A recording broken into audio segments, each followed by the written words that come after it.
Far be it from me, as somebody that voted Remain in 2016, to stand up for Brexit, but so be it.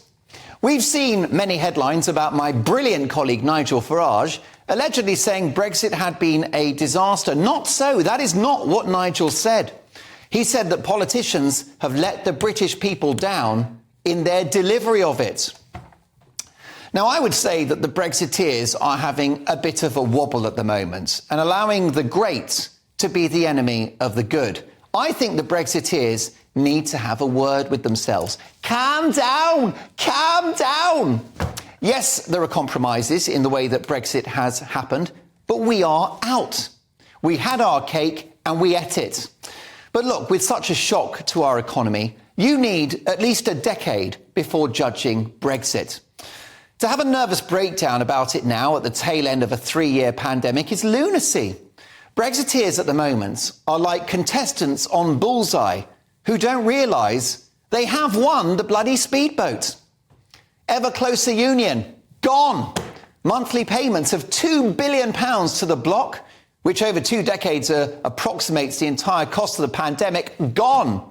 Freedom of movement, gone. Single European army, the threat of Euro membership, the political and economic micromanaging of our country, gone, gone, gone.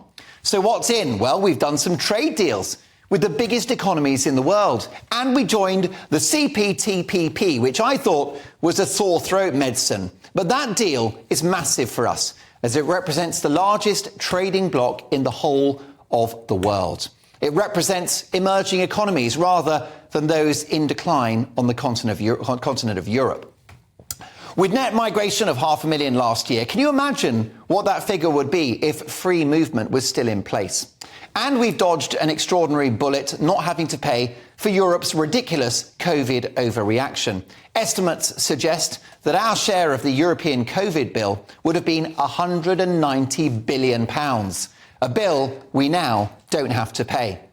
Meanwhile, the highly impressive Business Secretary, Kemi Badenoch, is currently in pursuit of a trade deal with 6 Gulf states with a potential value of £1 trillion. And what about those exports, which apparently are really suffering? Well, the Telegraph report that services exports grew by 17.8% from 2016 to 2022, the strongest growth in the G7, and far higher than neighbouring countries such as Italy, France, and wait for it, Germany.